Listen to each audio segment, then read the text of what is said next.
présent à chaque souffle. Il nous guide, nous transporte, nous procure une émotion instantanée, nous bouleverse, nous traverse, nous submerge, nous apaise. Qui est-il ? Derrière cette énigmatique description se cache l'odorat. Propre à chaque être, l'odorat, par son puissant pouvoir, nous rappelle un être cher, un souvenir unique. Je suis Anne-Laure Johalan, hôte de ce podcast Sens figuré.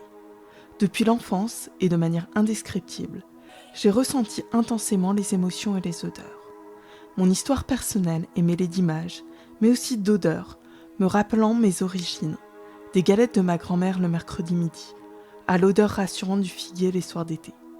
Passionnée par le pouvoir aux multiples facettes de l'olfaction et des fragrances, avec ce podcast, je pars à la découverte, avec vous, de cet univers fascinant qui recèle, à mes yeux, de nombreux mystères.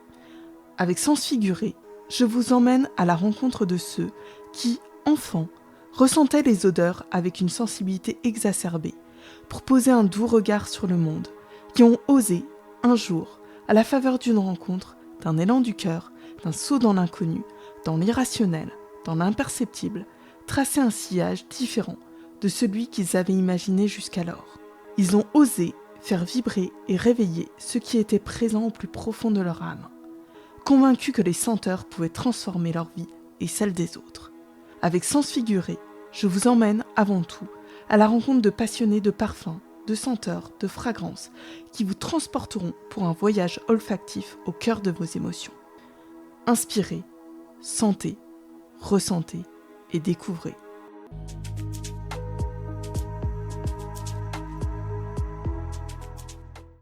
Vous écoutez mon podcast Sens figuré et vous aimez ma manière de sonder les cœurs et les esprits de mes invités au fil des épisodes ?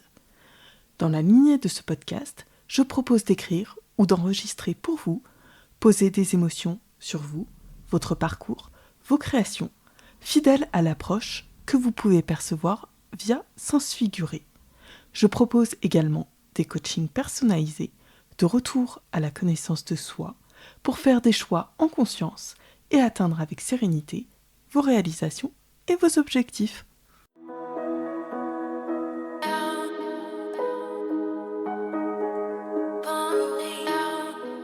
Pour ce nouvel épisode, je suis allée à la rencontre de Ludovic Bonneton, fondateur de la maison de parfum Bon Parfumeur. Au fil de notre conversation, Ludovic nous révèle sa passion pour les parfums dès le plus jeune âge, avec la découverte de Jiki de Guerlain. Il nous emmène avec lui dans la Cabalgata, balade à cheval en Colombie, qui fut le déclic pour fonder Bon Parfumeur. Ludovic évoque la création de la maison de parfum et sa vision initiale. Cet esthète puise dans ses souvenirs d'enfance, de voyages, des rencontres et inspirations pour imaginer les fragrances numérotées qui parfumeront les peaux et imprégneront les esprits des amateurs de raffinement. Je ne vous en dévoile pas davantage sur cet échange et vous invite à découvrir l'univers de Bon Parfumeur en poussant les portes des boutiques parisiennes 17 rue Sainte-Croix de la Bretonnerie ou 11 rue des Francs-Bourgeois. Au terme de cet épisode, je vous souhaite d'apprécier le temps suspendu du voyage pour savourer pleinement la destination. Bonne écoute!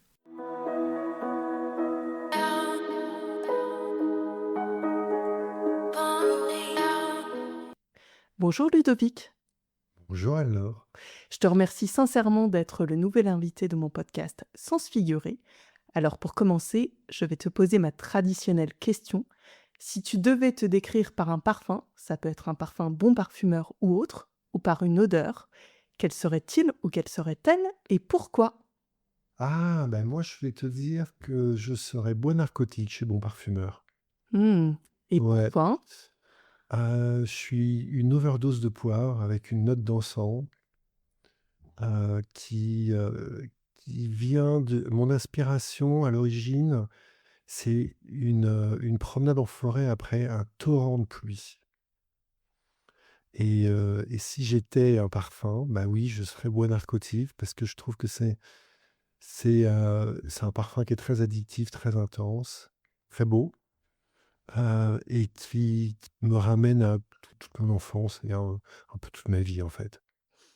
On est en train de le sentir à l'instant même. Donc le poivre avec une certaine intensité, l'encens Pour quelle raison? Ouais. L'encens, il a donné une verticalité, chic à la note, là où le poivre, il a une facette en commun avec le pétrichor Mmh. et le pétrichor, c'est cette fameuse bactérie qui donne l'odeur à la pluie et donc c'est vrai que cette overdose poivrée rappelle, ét étonnamment, une promenade en forêt, dans la forêt de mon enfance, qui est une forêt au milieu de l'Auvergne. Mmh. Il y a pas de poivrier. Non. C'est la magie du parfum. Et justement, tu évoques ton enfance en Auvergne, tu évoques les balades en forêt. Est-ce que tu es tombé dans le flacon de parfum ou dans les odeurs dès tout petit? Oui, j'ai toujours été très sensible. Je suis passionné d'odeurs, depuis toujours. J'ai grandi entre Paris et l'Auvergne et je crois que j'ai eu la chance en Auvergne où je passais toutes mes vacances en réalité, j'étais pris dans beaucoup d'odeurs. C'est vrai. Et tu l'avais Ouais. conscientisé à l'époque? Pas du tout. C'était que Absolument un pas. environnement qui te paraissait naturel et Ouais, absolument pas. Absolument pas. En revanche, c'est vrai qu'à l'âge où on se met à porter des parfums, je me suis mis à porter à 15 ans un parfum qui était assez étonnant pour le groupe d'amis, que j'avais. c'était quel parfum? Est-ce Je que tu peux portais Jiki de Guerlain, ah, qui était vraiment, j'étais tombé fou amoureux de ce parfum. Que je trouve toujours, extraordinaire et c'était pas commun. Ça ne l'est pas encore, hein, de porter ça quand tu effectivement. as 15 ans. C'était un moyen pour toi de te démarquer, de révéler ta personnalité, de Je pense, d'une certaine manière, que en réalité, dès cet âge, j'avais une vraie passion. Quand tu as une vraie passion, en réalité, tu te tournes, ça révèle forcément ta personnalité et tu te tournes, heu vers le produit qui te correspond le mieux, ça c'est sûr. Donc c'est pas quelque chose de volontaire ou de mais ce qui est sûr, c'est que ça ressemble énormément et c'est ce que j'ai fait après tout le restant de ma vie, ça ressemblait énormément à ce que font aujourd'hui les membres de nos communautés. En fait, en réalité, dans la niche, dans tout ce qui est aujourd'hui la haute parfumerie, on voit bien que c'est comme ça que se comportent, tous les gens qu'on voit, tous nos clients qu'on voit à la boutique, c'est ça qu'ils font en réalité. Ils s'expriment, ils cherchent. Mais chez moi, tu me poses la question, c'était très intuitif. c'est toi qui l'avais choisi ce parfum? Tu étais allé librement en parfumerie, Alors, en fait, je cherchais quelque chose, j'ai cherché si tu veux. Donc j'ai vraiment Mmh. senti, cherché et donc je me suis retrouvé, chez Guerlain, sentir ce parfum. Donc c'est vrai que c'est une démarche active, oui, qui était assez, qui était beaucoup plus dure à l'époque Oui. que ça n'est aujourd'hui en réalité, parce que, parce qu'il y avait moins de choix de haute parfumerie en réalité. Oui et pousser la porte de Guerlain en plus quand tu as 15 ans, c'était peut-être un peu audacieux aussi, non, pour toi? Non, non, non, non, ça allait, non, non, oui, c'était non, non, j'avoue que je me suis retrouvé, au contraire, à découvrir toutes les créations un peu historiques, Oui. là-bas. Je trouve ça génial, heu et moi, j'ai eu ce coup de cœur, pour Jiki et c'est amusant parce que je vais même te dire, le parfum que j'ai acheté, c'est ce qu'ils appelaient à l'époque un parfum et ce qu'ils appelaient à l'époque un parfum, c'est ce qu'on appelle aujourd'hui un extrait, en fait et c'est-à-dire que j'ai une espèce de mini flacon.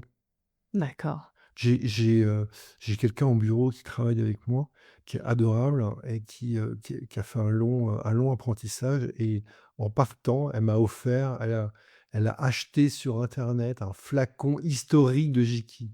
Mmh. Génial, Et génial. et justement, tu évoques ton adolescence et au moment du choix de tes études, est-ce que tu t'es destiné à la parfumerie? Est-ce que tu voulais être né parfumeur ou travailler dans la parfumerie?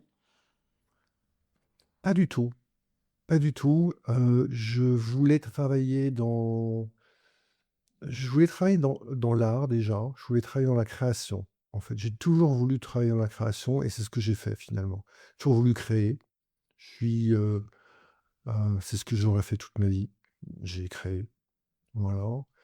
Heu, mais je me suis pas dit: «Je veux créer». D'abord, je j'aurais pas osé et là, je pense que pour le coup, il y avait une vraie barrière. Je n'osais pas me dire, «Il est possible de travailler avec un parfumeur, d'être le Mmh. directeur artistique et de fabriquer ton parfum. Donc je crois pas du tout que, hem, donc ça m'a pas traversé l'esprit et le vrai moment où j'y ai pensé, c'est très, très longtemps après, Mmh. c'est en Colombie, quand j'habitais avec ma femme qui est colombienne, en Colombie et là pour le coup, ça m'a apparu comme une évidence, mais une évidence comme, c'était, voilà. J'ai passé une journée, à la fin de la journée, je me suis dit: «Bien sûr, c'est ça». Tiens, là, on va revenir sur cette barrière que tu as levée et sur ce déclic que tu as eu. Parce que tu le passes un peu rapidement, mais je vais te demander de t'attarder puisque, effectivement et je comprends et moi-même, c'était la même chose. C'est-à-dire que pour moi, je me serais jamais dit: «Ah bah, je vais devenir nez parfumeur». Je trouve ça incroyable des gens qui à 12, 15 ans, 13 ans, ont déjà cette logique, se disent: «Moi, je peux être nez parfumeur ou je peux travailler, ou créer des parfums». Et donc toi, tu avais cette barrière, cette journée en Colombie, mais finalement tu avais dû, un peu infuser cette idée quand même? Probablement. Moi, alors, j'ai quelque chose, c'est que je suis vraiment convaincu que ce que j'adore dans le parfum, c'est la dimension émotionnelle. C'est quelque chose de très, c'est tout sauf l'intellect. C'est le lâcher prise émotionnel. T'aimes pas, tu sais pas pourquoi Ouais. et peut-être qu'il y a des choses que tu adores, des ingrédients que tu adores, mais ou que tu détestes. Ah oui, mais tu détestes cet ingrédient parce qu'en fait, l'oncle que tu n'aimes pas, il Mmh. le portait, mais tu ne le sais pas, en fait. Donc tout ça est très, totalement irrationnel et et ce que je trouve extraordinaire dans ce qu'on fait, je trouve, je trouve ça très, très salutaire et très chouette, c'est que il me semble qu'on est dans un monde, qui est parfois très dur Mmh. et et en fait, dans la haute parfumerie, notre métier, c'est d'apporter un supplément d'âme et donc dans un monde très technologique, on n'est pas dans on est dans quelque chose de totalement irrationnel. Dans un monde qui parfois est très dur, on est dans quelque chose qui n'apporte que du plus.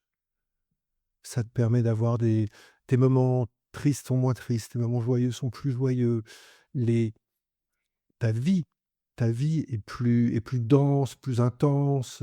Moi, je fais ce que beaucoup de gens font, hein, c'est, je vais passer une semaine de vacances à un endroit et je prends un parfum et je sais que si je prends un parfum et j'ai ce parfum exactement pendant une semaine, après ce parfum va me rappeler l'endroit où j'ai passé les vacances. Justement, quand tu choisis en amont, donc avant de passer tes vacances, ce parfum, comment tu le choisis? Tu poses une intention pour tes vacances?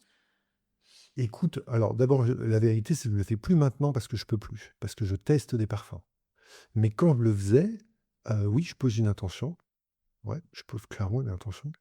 J'ai décidé que je suis parti avec celui-ci, celui-là, plus ou moins frais, plus ou moins intense, et cetera. Et ça marche très, très bien. Le cerveau, fonctionne super bien comme ça. Ça veut dire que, par exemple, avant des vacances, tu te dis, «Là, je vais avoir un sentiment de légèreté pendant ces vacances»? Ouais et tu pars, tu dis: «Bah, très bien, je vais partir, avec mon vétiver frais, le 601 de Bon Parfumeur». Je le porte pendant une semaine pendant mes vacances au Laos. Et ben, quand tu vas sentir ton vétiver de Bon Parfumeur, et ben, ça te rappellera tes vacances au Laos, c'est sûr. Ça fonctionne. Oui, c'est C'est vrai. Et même pendant les vacances, ça fonctionne? Pendant la durée des vacances? Puisque tous les jours, tu dois te parfumer avec ce parfum? Oui, mais pendant les vacances, tu en fabrication. Donc tu peux, tu vois? Tu visites le Laos, voilà. Tu c'est ça tu bon, mais c'est là où c'est absolument très étonnant et magique, c'est après, c'est que ça fonctionne, mais exactement comme, moi, ma colonne première, mon 001, qui est vraiment le parfum Que j'ai porté. que tu as porté, Oui. l'autre parfum Cologne, bon, bah, ça, c'est évidemment, ça, c'est mon souvenir de si je joue aux cartes avec ma grand-mère. Ça marche, hein. Ça marche très, très bien. Tu te rappelles quand tu gagnais les parties contre elle? Ah ouais, ouais, ouais. Ah oui. Ah oui, de jeux improbables. Je ne sais même pas si nos auditeurs connaissent ces jeux. Il y a un jeu qui s'appelle la crapette, un Ah jeu de oui. cartes. Ouais, je crois que j'ai En fait, c'est un jeu qui se joue à deux, mais c'est des souvenirs extraordinaires. et alors je vais revenir, je ne vais pas te lâcher, sur cette fameuse journée en Colombie où tu as levé cette barrière. Est-ce que tu peux nous l'expliquer? À quel moment parce que moi ça me fascine toujours de voir à quel moment les gens puisque ce que tu me dis, c'est que le parfum a guidé ta vie, ton enfance, ton adolescence et que tu n'écoutais pas et c'est pas du tout un reproche, hein, quand je te le dis. Tu n'écoutais pas forcément ce rêve, peut-être cet élan de ton âme et à quel moment tu t'es dit: «Voilà, finalement, je tente, je vis quelque chose qui est un rêve, je vais vivre de ma passion» ou «J'écoute cette passion». Alors, ouais, ça, en fait, c'était assez simple. C'était il y a 10 ans. Euh, Moi, j'ai eu la chance de pouvoir créer des sociétés. Et la dernière que j'avais créée, c'était une société qui proposait aux gens des voyages extraordinaires, des expériences de voyage extraordinaires. Et je suis parti avec ma femme vivre en Colombie, parce qu'elle est colombienne, pour quelques années. Et quand je suis parti avec une assez grande partie d'ailleurs de ma collection. J'ai une collection voilà, de parfums. Euh, Et je suis parti vivre à Cali. Cali, c'est la troisième ville de la Colombie. C'est la ville tropicale. C'est une ville où il fait toute l'année un temps un peu, vraiment idéal. Il fait un temps tropical, pas trop chaud, pas trop froid. Et comme on sait tous, dans les pays tropicaux, tout sent. C'est extraordinaire. Et là, je regardais, je divaguais sur quelle allait être ma prochaine aventure, en fait. Et en fait, une journée, on a fait ce qu'on appelle là-bas une cabalgata, c'est-à-dire en fait une randonnée à cheval. Sauf que cette cabalgata, on est parti de Cali, qui n'est pas en fait une toute petite ville, c'est la troisième ville de Colombie, mais je crois qu'il y a 2 millions d'habitants, enfin, c'est une grande ville, hein. Jusqu'à la montagne, c'est une ville entre deux cordillères. Et donc on allait jusqu'à la cordillère. Et donc, dans la journée, on part à cheval, on est tout un groupe d'amis, assez joyeux, assez festif. On part de l'écurie, j'adore monter à cheval, j'adore ça. Et on fume, ça fume, etc. Et là, j'ai les odeurs déjà de cheval, d'équitation. Ah, ça, j'adore ça. Les odeurs d'écurie. Mmh. On part, on rentre dans la ville. On a les odeurs de pollution. Les fameuses odeurs dont on parle beaucoup, qui sont des odeurs, on est toujours un peu partagé, c'est-à-dire qu'il y a une partie de ces odeurs, moi, que j'aime beaucoup. C'est-à-dire, voilà, c'est des odeurs d'enfance. Voilà. Et on arrive on va dire, dans une partie de la ville où les maisons sont plus petites. Et là, on est pris dans les fleurs. Et les fleurs, en Colombie, à Cali, pardon, ça sent. Elles sentent, quoi. Donc là, on est pris dans des odeurs de jasmin, des odeurs intenses. On sort de la ville, on rentre dans la prairie. Donc là, on est vraiment dans l'herbe coupée, le vert. Et après, on rentre dans la forêt. Et là, on est dans le sous-bois. Et on a terminé, en sortant de la forêt, en haut, dans ce qu'ils appellent là-bas la neblina, qui est en fait, qui veut dire, en gros, c'est le nuage qui est accroché à la montagne, hein. Donc on est vraiment en parfumerie, on dirait qu'on était dans des parfums aquatiques. Et donc, j'ai terminé une journée où, en plus, les gens fumaient, les gens buvaient, il y avait des odeurs d'alcool, etc. Et j'ai terminé cette journée où, dans une journée, j'ai eu une quantité d'odeurs possibles et imaginables incroyables. Et donc, je suis descendu de cheval, ravi. Je me suis dit, mais J'ai partagé mes émotions avec des ingrédients rares. J'ai créé ma propre maison de haute parfumerie. C'est ce que je vais faire. Tu as annoncé ça à ta femme? Tu lui as dit: «Ça y est, je me lance»? Alors elle était assez inquiète. Elle m'a dit: «Ah bon, mais alors comment on va faire?» Ce qui est vrai, c'est que oui, pris la décision, c'était vraiment ce jour-là. Ouais. Et là, j'habitais en Colombie et on est rentré à Paris pour créer Bon Parfumeur. J'ai commencé à faire des allers-retours, commencé à rencontrer, des parfumeurs, commencé à créer les premiers parfums et puis toute la famille, est rentrée de Colombie pour Bon Parfumeur, ouais. On a créé à Paris. Oui, donc tu embarquais toute ta famille dans cette aventure en Ah plus. oui. Ah oui, ça c'est sûr, je te confirme. Toute la famille a embarqué. Bah, à tel point, la famille a embarqué depuis le 1er jour, à tel point que tu vois le Iris Cartagena, Mmh. qui est des dernières créations, qui est création qu'on a fait avec Clément Marx, Oui, qui était de retour de New York. que j'ai invité d'ailleurs, à mon micro, dans l'épisode 29. Génial, Clément. Mmh. Et là, tu vois, c'est un souvenir de Colombie, Iris Cartagena. Carthagène, c'est une ville au bord des Caraïbes en Colombie. En fait, c'est le souvenir du soir où j'ai rencontré ma femme. Et on est sous les étoiles à la fin d'un dîner avant la fête. Et on a travaillé un iris santalé avec un magnifique iris, un beurre d'iris du Maroc. Et il y a en tête un cacao rhum, avec Mmh. un rhum qui est extraordinaire. Le rhum, ça peut être finalement une odeur assez simple. Là, c'est un rhum ultra facetté. Toujours dans ma parfumerie, ce que j'aime beaucoup, je suis très sensible au fait qu'il y ait une tension. Je trouve que le contraste, la tension, euh, fait l'œuvre artistique. Et c'est un artisanat artistique, la Mmh. parfumerie. Bon. Et, je suis très sensible aussi au fait que ce soit facetté, qu'il y ait Mmh. plusieurs odeurs dans l'odeur. C'est pour ça que j'aime beaucoup les ingrédients naturels, parce que la Ça réalité, c'est que stimule. les ingrédients naturels, c'est toujours, euh, c'est toujours beaucoup de notes dans un ingrédient. Et donc tu as annoncé à ta femme, qui s'est demandé comment on allait faire: «Je crée, une maison de parfumerie». Mais, toi, tu venais pas du tout du milieu de la parfumerie.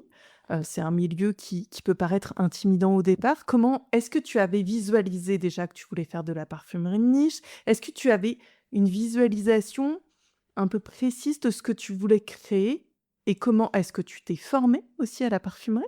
Alors, tu as raison, finalement, j'avais une visualisation très claire, Mmh. en fait, parce qu'en réalité, j'étais un consommateur et un passionné de parfumerie de niche. Donc, quand j'ai dit je veux partager mes propres émotions, je savais ce que je voulais faire. Donc, je savais où aller sonner, quoi faire, tu vois? Donc, même pour me former, et cetera, je voyais. En revanche, ce qui est vrai, c'est que dans d'autres vies, heu, j'étais rentré dans des nouveaux métiers, des nouvelles Mmh. là, je suis rentré dans un nouveau métier que je trouve absolument passionnant. Ce que je trouve extraordinaire dans la parfumerie, c'est qu'il y a par rapport à beaucoup de métiers, en fait, il y a beaucoup de maisons familiales et d'indépendants. Mmh. Donc on travaille beaucoup avec des maisons familiales et beaucoup d'indépendants. Donc en fait, c'est beaucoup une affaire d'humain. Oui. Donc c'est ça qui rend, je pense que c'est ça qui fait que la haute parfumerie garde ce caractère, même si elle devient beaucoup plus à la mode aujourd'hui, et cetera. En réalité, ça garde, ce côté, assez exceptionnel. C'est qu'on a un privilège inouï qui est d'être quasiment sans limite, sur nos briefs et d'avoir on peut mettre des choses que personne d'autre ne peut mettre dans nos jus et en même temps, on a la chance de travailler dans une industrie où en fait, c'est que de l'humain. Donc du coup, tu me poses la question en rentrant dans l'industrie, eh ben, c'est très dur, figure-toi. C'est très difficile parce que comme c'est que de l'humain, tout le monde se connaît Oui. et donc quand tu arrives, et que tu connais personne. Et tu viens pas du Bah, tout de ce t'appelles, milieu-là? tu Oui. viens pas de ce milieu-là, Emma t'appelle, tu rencontres les gens, et cetera. Donc j'ai eu beaucoup de chance, je pense. Et puis j'ai fait des rencontres extraordinaires et voilà, tu vois? Quand j'ai rencontré Karine Dubreuil, une parfumeur extraordinaire, elle a été géniale, Karine a été géniale, tu vois? Elle m'a accueilli de façon, hyper sympa parce que évidemment, moi, qu'est-ce que tu veux? Moi, j'arrivais, dans ma façon de briefer, en fait, j'exprime pas forcément, des ingrédients ou des Mmh. senteurs, j'exprime le souvenir, ou l'émotion que j'ai envie de retranscrire, tu vois? Ou le rêve, tu vois? Donc Karine, j'ai été la voir, je lui ai dit: «Tu vois, moi, je trouve que» alors j'ai eu un rêve un peu, je lui dis: «C'est quoi le parfum qui sent une plage?» tu vois? Avec du jasmin dessus, quoi, avec des fleurs dessus, quoi, tu vois? Une espèce de truc ultra solaire et cetera. Un parfum extraordinaire, quoi. Et quand j'ai briefé, Quentin Biche, c'est pareil, tu vois? C'était un rêve. Là, c'est vraiment c'est même pas un souvenir. C'est, je c'est le rêve d'enfant du, quand tu lis Les Mille et une nuits, tu sais, du palais des Mille et une nuits, en fait. Donc tu des, tu des fontaines, tu vois des ombres qui passent au loin, tu vois? C'était ça. Moi, c'est un rêve, enfin qui dans ma tête est très clair, tu vois? Mmh. Je vois très bien. À traduire en parfum, c'est pas évident, et le résultat est extraordinaire.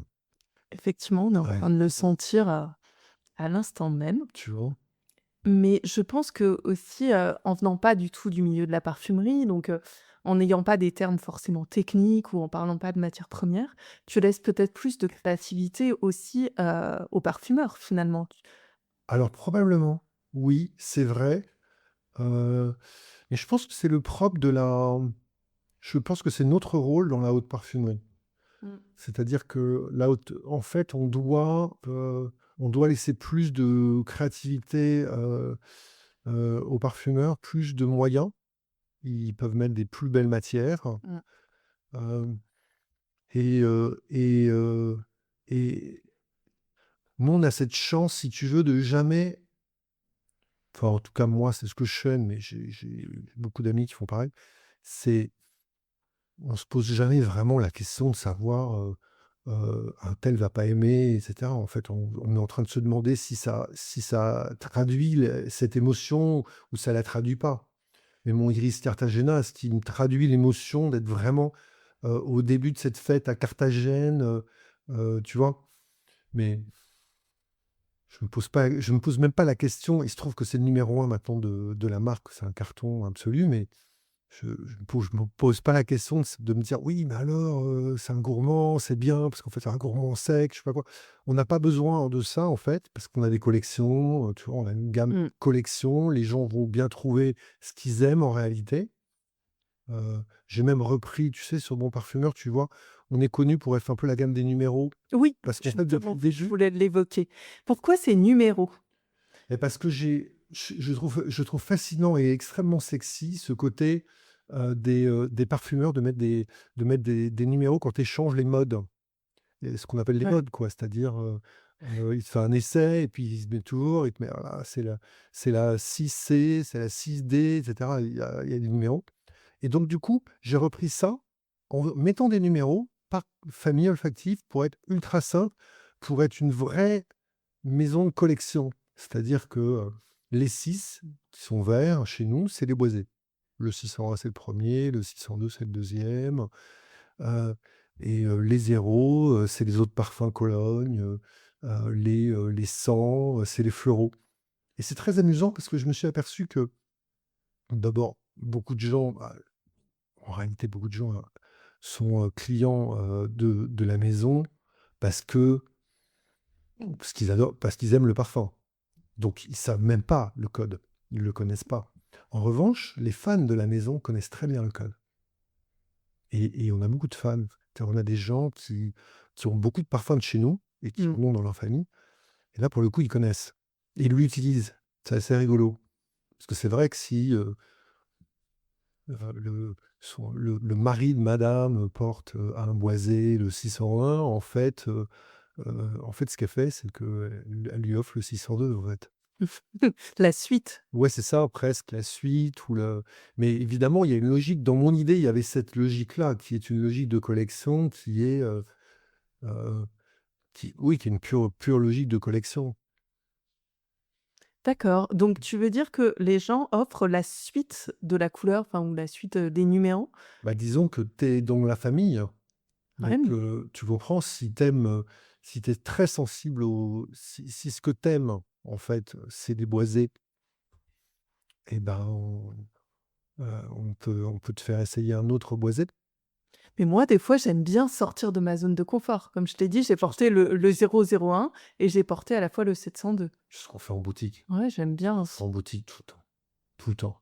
Si on fait des extrêmes pour que Oui, les gens, parce que alors moi, je suis très comme ça, je suis comme toi. Moi, je suivant suis les très comme ça. occasions, suivant l'humeur, suivant si je veux me donner un peu de courage, un peu de voilà, je porte certains parfums ou affirmer une personnalité avant que même d'arriver, puisque le parfum en général, te précède un petit peu, pas trop longtemps parce que sinon c'est pas très agréable.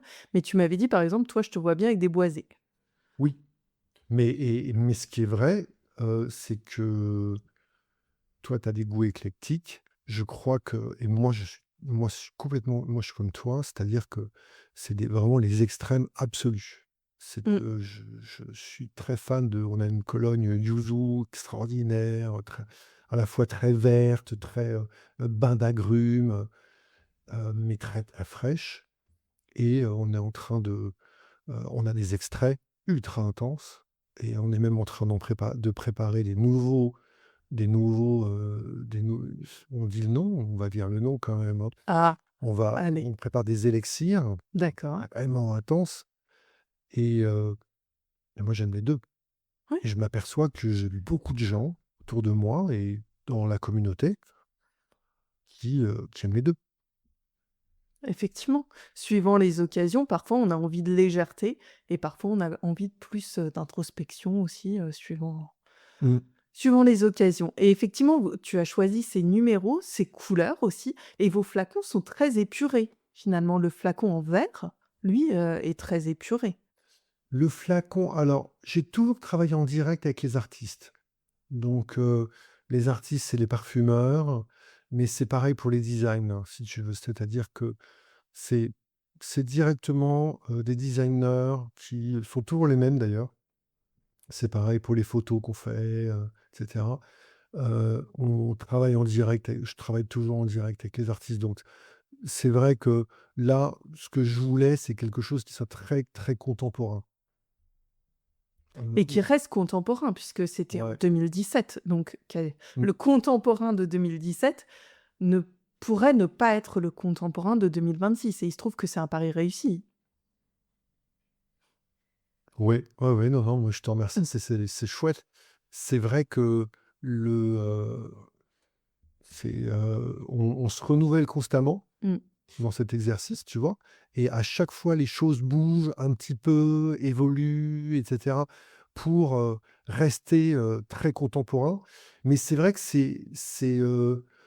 ça pour le coup, ouais, je pense que c'est typiquement le genre de choses, comme tu me demandais tout à l'heure, qui sont pas,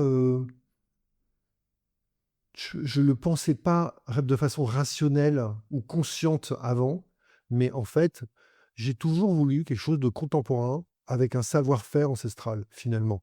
Parce que c'est ça qu'on fait sur Mon Parfumeur. Mmh. On utilise le meilleur savoir-faire, parisien et français, de la parfumerie et le plus ancestral, le plus respectueux, du savoir-faire. Quand je fais une Napa Tuberosa, on a une tubéreuse en fleurage de Grasse, je sais pas si tu imagines? Pour avoir, tubéreuse en fleurage de Grasse, voilà, pas beaucoup et en même temps, moi je crois, en tout cas c'est comme ça que je le ressens, c'est moi j'ai envie de faire quelque chose de contemporain, vraiment d'aujourd'hui, tu vois? Qui capte l'air du temps? Oui, je trouve que oui, le Paris que j'aime est un Paris d'histoire, chargé d'histoire, avec une histoire incroyablement riche, mais c'est un Paris qui est tout fait par la création contemporaine. Voilà, ça c'est quelque chose que je formule probablement mieux aujourd'hui parce qu'au Mmh. début, quand j'ai créé mon parfumeur, je le faisais sans Sans verbaliser, peut-être non, sans sans conscience. verbaliser, mais c'était quelque chose de très évident. Très évident. On a fait même nos premières photos ont été faites, par exemple, on a toujours travaillé avec des photographes qui sont en fait très artistiques. Les photographes sont artistiques, oui, tout tout doit être mais après je crois que je reviens sur ce que je te disais tout à l'heure sur le supplément d'âme. Mmh. L'art, c'est un supplément d'âme et je pense que c'est vraiment si tu vas au fond de notre métier, au fond, c'est quoi notre métier? Ouais, Notre métier, heu, c'est de travailler, une matière qui est artistique. et qui est impalpable en même temps. Alors totalement impalpable, c'est comme la Ouais. musique. Elle a un point commun avec la musique, c'est totalement invisible, voilà, tu peux pas le voir, ça lui donne sa dimension, complètement magique. Mais la dimension artistique, elle est, heu, elle est très importante parce que c'est un débat dans la Mmh. parfumerie, on le sait tous, hein, est-ce que c'est une œuvre d'art, pas une œuvre d'art? Évidemment que c'est une œuvre d'art. Oui, Je veux dire, voilà, si c'est pas, si une toile est une œuvre d'art, bah, un parfum est une œuvre d'art. Ça, c'est pas discutable. oui. Et toi, tu aimes l'art justement? Tu es un artiste, même si, les créations de parfums, ce sont des œuvres d'art aussi. Je partage totalement ton point de vue, mais est-ce que tu as une appétence pour l'art? Ou et est-ce que Beaucoup l'art, ouais, j'aime beaucoup l'art et j'aime l'art de un peu de tous les siècles. Je suis très éclectique, tu vois? Par exemple, quand je vais au Louvre, je vais voir les Bergers d'Arcadie de Poussin, mmh qui est dans un département, du Louvre où il y a pas beaucoup de monde parce mh. que c'est tu pas embêté quand tu vas voir les C'est Bergers pas la d'Arcadie de Joconde. Poussin, c'est pas la Joconde et c'est extraordinaire. Tu vois? Juste à côté, tu as les gaufrettes de Baugin qui est une nature morte extraordinaire. Alors là, tu as encore moins de monde, tu as personne, qui est une heure, mais les Bergers d'Acadie, tu as vraiment quelque chose de tu as plein de choses. C'est spirituel, c'est classique, c'est très fin, il y a il y a plein de niveaux de lecture, hem enfin voilà, c'est une œuvre incroyable et en même temps, j'adore Pollock, par exemple. Mmh. Tu vois? OK, mais c'est un style très différent. Qui est dans un style très différent, mais voilà, mais ça j'adore, ouais. Ouais, ouais, ouais et donc je suis effectivement, hem, je suis très sensible à l'architecture aussi. Mmh. Je suis très sensible, à beaucoup de ouais, je pense que toutes les façons que je te dis, hein, pour moi, le parfum, c'est lié à l'art, quoi, tu vois? Et tu vois, j'ai fait un parfum qui est qui est un soir à Paris, tu vois? Et Paris est une source d'inspiration forte, tu vois? Parce que Paris, il y a une dimension, artistique incroyable parce que qu'en fait, quand tu te promènes, Oui. tu tombes sur, rien devant les Invalides, hein, mais tu peux prendre les plus grands monuments. Puis tu te dis: «Ah OK, c'était quoi les Invalides? C'était un hôpital. Ah, bah, à l'époque, ils construisaient les hôpitaux comme ça». Ouais. Tu es obligé de te dire: «Waouh!» Ouais. hein. Les Invalides qui est pour moi un des plus beaux, voilà. Mais l'Institut extraordinaire, extraordinaire. Je pense qu'un jour, à l'Institut, il y a une bibliothèque qui s'appelle la bibliothèque Mazarine, qui est une bibliothèque qui est, moi, la plus belle bibliothèque dans laquelle je suis jamais rentré. Ouais. Petite Ouais, elle bibliothèque est très belle. incroyable. Tu oses pas te lever parce qu'en fait, ils ont un parquet qui fait un bruit, complètement dingue. Donc dès que quelqu'un se lève, c'est un boucan pas possible et donc les gens, déjà, à l'époque, ils y allaient pas pour, les livres, ils y allaient pour travailler. Ils y allaient pas pour demander un livre parce que ils ont des livres, d'il y a 200 ans, qui servent à personne et mais tu vois, il y a une odeur très particulière. J'ai pas encore fait de parfum, sur ce souvenir-là Ah, d'accord. qui est extraordinaire et qui est dans un monument qui est, l'Institut, c'est un des plus beaux monuments de Paris. Ça pourrait être un prochain parfum. Ah oui, complètement. Là, on vient d'avoir une idée. Ouais, complètement. Et justement, à propos de tes idées, puisque tous les parfums ont été créés à partir d'un de tes souvenirs, comment te viennent tes idées de souvenirs ou d'évocations? Est-ce que tu as des flashs? Est-ce que parfois tu restes face à une page blanche? Comment se passe ton inspiration? Moi, j'aime bien, sonder un peu les âmes pour savoir, comment vient cet élan. En fait, la vérité, c'est quand même que j'ai quand même beaucoup de souvenirs et beaucoup de moments forts. Quand j'ai voyagé, après mes études, j'ai fait un tour du monde et je me suis dit: «OK, je vais faire un tour du monde, mais je veux pas prendre l'avion» et donc j'ai rejoint à la fin Paris à Bombay sans prendre l'avion. Ah oui, Donc je suis allé, me trouver un billet déjà Paris-Moscou que personne ne voulait me vendre parce que Interrail ne Paris-Moscou, suffisait pas. oui, parce que Paris-Moscou en train, c'était, quelque chose Ouais. d'improbable. Il fallait passer par Bruxelles et après tu avais un Bruxelles-Moscou qui durait 4 jours. Donc même dans un guichet, le guichetier le guichetier m'a regardé en me disant: «Écoutez, prenez l'avion». Tu vois? C'était son Et but. déjà, tu étais écolo et tu t'es dit: «Non, je ne prendrai pas l'avion». Et c'était même pas ça, hein. C'était même pas ça, hein. C'était en fait, c'est plus que moi, je suis sensible aux expériences, aux rencontres et aux moments lents, Ouais. en fait. Et donc j'avais pas du tout envie d'aller faire des sauts de puce. Mmh. Ça m'amusait pas du tout. Et donc, heu, tu vois, j'ai fait ce voyage, je me suis retrouvé donc du coup dans le Transsibérien. Je Ah, suis allé ouais. dans un kolkhoz au nord du lac Baïkal, je suis allé en Mongolie. Alors j'ai monté à cheval, non, monté à cheval et je me suis retrouvé, j'ai pris un train qui a duré 4 jours de Pékin à Urumqi pour aller tout à l'ouest de la Chine et après je suis rentré en bus dans le Pakistan au Pakistan et je suis rentré après en Inde en bus. Donc si tu veux, tout ça me fait en fait beaucoup de souvenirs aussi et finalement, beaucoup de, hem, oui, beaucoup de choses à évoquer, hem et qui me permettent qui se traduisent en parfum, en fait. Ce sont des super souvenirs. J'ai fait un parfum, j'ai dormi une nuit dans le Taj Mahal et tu me croiras ou pas, je dormis dans le Taj Mahal, dans le jardin du Taj Mahal. D'accord. En fait, j'avais rejoint un ami donc en Inde, on est à Agra, on va voir le Taj Mahal et là, on s'aperçoit qu'en fait, il y a un immense jardin en face avant le Mmh. Taj Mahal. Donc il y a des immenses portes qui s'ouvrent, tu rentres, tu as un immense jardin. Le lendemain, il y avait la nuit de la pleine lune. On était un peu bêtes, et inconscients, on s'est dit: «Bah, c'est quand même ça va pas être très compliqué de se cacher, voilà et puis on va attendre, on va dormir» et donc c'est ce qu'on a le lendemain, on est revenu et c'est ce qu'on a fait au moment de la fermeture. On s'est caché, je sais pas où et puis ils ont fermé et on s'est retrouvés tout seuls. Alors on a entendu juste vaguement un gardien, il y avait pas de chien heureusement et avec les bâtons, ils ont des bâtons, faut pas se faire attraper, voilà et on s'est retrouvés dans le Taj Mahal, une nuit.